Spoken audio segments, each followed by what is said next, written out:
All right, guys, part two, still waiting for the bus. Don't worry if I'm not going to worry. Don't worry if my camera cuts out. I'm on the go. I don't always have time to clean storage. So basically, part two, Kevin Leandro's text last night, he's trying to get me down. And trust God, guys. Just trust Him. Put your spiritual armor on. Put the truth on. Put the gospel on. Put the helmet of salvation on.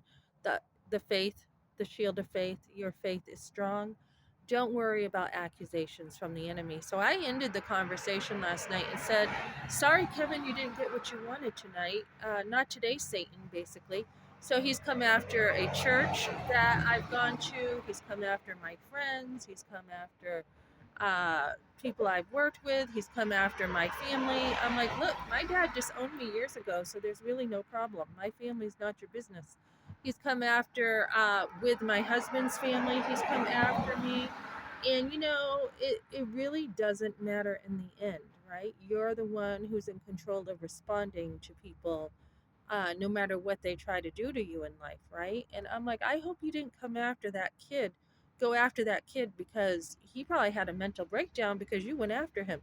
So don't, he tried to say I had an issue with someone at a church. I'm like, you know what? There was a confrontation, but it was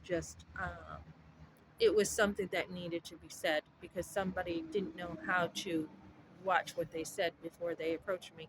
So, so there's very few people I think that's the only confrontation I had in 31 years of going to church. So he will try to spin things to how he wants, and that's exactly what they're trying to do. And he's like, you don't even have any friends. I have tons of opportunity. I have someone tonight who keeps asking me to stay over at her house. And I'm like, well, I'm going to think about it because I enjoy being home with my kids. And she's like, let's go to church together tomorrow. And I just went out. I had a lady bring me home yesterday. I had a guy who we sat and talked to about a cleaning business. I have so many people I tell Kevin that I network with, and I have good people. And he's like, oh, they just don't know you. And I'm like, actually, these are people who have gotten to know me a bit. And he's like, they don't know the real you, basically. And I'm like, you know what?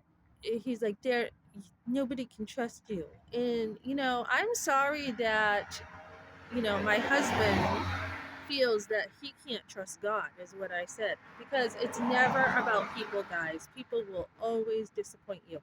It's having your eyes on God, and like I said to him, I don't trust anybody, and you shouldn't. I mean, it's something I grew up with. My dad told me, don't ever trust anyone, and you just don't. I mean, there's a certain amount of trust you give to people, but you're always supposed to watch your back in life, always. I don't know that you ever don't watch your back. And I did say, I did think I knew my husband. I did think after about 43 years, I'm still looking for the bus, guys. I thought after 43 years, you know somebody, right? So if there was anyone that I had given probably more trust to in my life ever, it was my husband. And he just threw it away. I'm like, that's too bad. He threw something so precious away.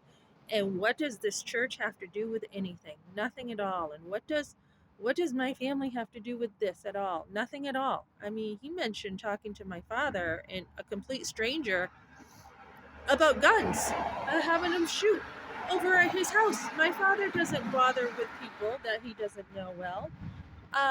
So,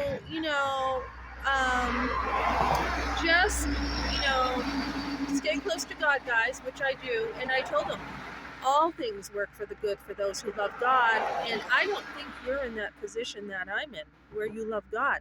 So the enemy will try to get you down, guys. He'll throw things at you left and right. And there's victory in Christ. We have a friend. God is always with us. When you are his child, he's always helping you. I grew up with a grandmother who absolutely adored me and loved me, and she did have a faith in God. And that was the beginning of my faith. And maybe she didn't understand everything as a Catholic and, everything, but she did talk to me about God. We went to church and played bingo sometimes. My grandmother absolutely loved and adored me. And this coat actually reminds me of a picture of when I was a little girl. She used to spoil me and dot on me. She brought me a beautiful fur coat with like the earmuffs. And so my grandmother really, just was absolutely in love with me. And Kevin's like, oh, your mother, da da da da da. And I go, you know what? My mother and her mother never really got to solve their issues. So a lot of times when I felt my mother was against me, it's just the way that she was raised and the way her mother treated her. So um, he's like, I can't believe you're on YouTube basically talking about your mother. I'm like, yeah, I do talk about abortion and murder's murder. So do I love my mom? Of course. Do I love my dad? Of course. Of course, I love my family. Of course, I love people. I love my husband still. I love my husband's family still, believe it or not, even though they tried to pull a fast one and drag me in the mud. I still love them. And even though my husband tried to get rid of me, and I have filed at the Supreme Court, and Kevin's like, that ain't gonna last. We're gonna give you a divorce decree. You can't do this. You can't do a mandatory, Rule 7. And I'm like, actually, I can. And I have been talking to the Supreme Court, and I actually can do this. And I said, you're not my lawyer. And as a matter of fact, you're former. The court said you're former. So you've got nothing to do with this at all anymore. And he's like, well, I'm putting in an appearance. So I said, my husband and I are very married. We are still very married. So I said, you act like you're married to him. But yeah, my husband and I are still very married, and this has nothing really to do with my family or church or anybody except I said, if you're going to bring me to court for defamation, we'll talk about all the years of social media harassment I got from his family. So I don't think he wants to do that, but he's trying to say you guys are divorced and we're not in God's eyes. So this is half of my marriage, which means I have a say too, and it's not just totally up to Mr. Ben May. It's my marriage too. So fight for your marriage, ladies. Fight for what you believe in. And it's too bad when your family wants to be shitty to you. It really is. I mean, it's up to them. We are all sinners. We all have done things that we didn't handle things the best way, and we're all like this. So there's nothing that God doesn't forgive. And I told my husband that's good news for him because he sure acted pretty undecent and like crap to me. So sometimes when someone's spoiled, I was talking to a guy at the post office. Sometimes when someone's spoiled, they act up, and that's exactly how my husband is. He is spoiled. I went up against the grain, and I tried to get him to care about his finances a little bit, and he actually took a fit and divorced me. So maybe now he'll care about his money a little bit. Maybe he'd care about his family a little bit more. Maybe when you go and work and get a house for your husband and he doesn't care about paying Mike and he doesn't care about talking to the landlord.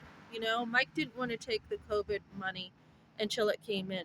The landlord, he didn't even want to talk to the landlord. He didn't even want to talk to Dana Rude with the trailer, and I had to deal with all that on my own. So maybe he now cares a little bit after being in his truck for a little while. Maybe now he cares. So hopefully, just like on what movie's that? Charlie and the Chocolate Factory.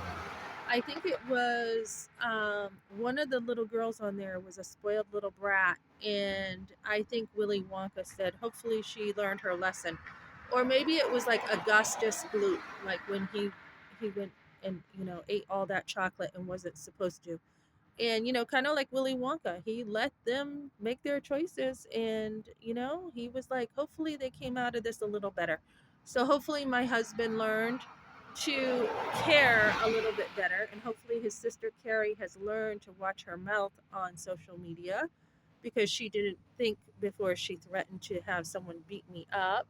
And hopefully the rotten Donna's rotten behavior and Rob making things up about me, maybe they've learned to be a little nicer after this. Hopefully. If not, that's again their choice. But again, you don't have to enter their negativity. You don't have to be open to other people's negativity. And like I told Kevin, when she encouraged Ben to divorce me with three underfoot, I never ever had relationship with her again. She had broken a lot of trust, and yes, I went over and tolerated them, but there was never relationship developed. And she at one point had said, you know, she has walls.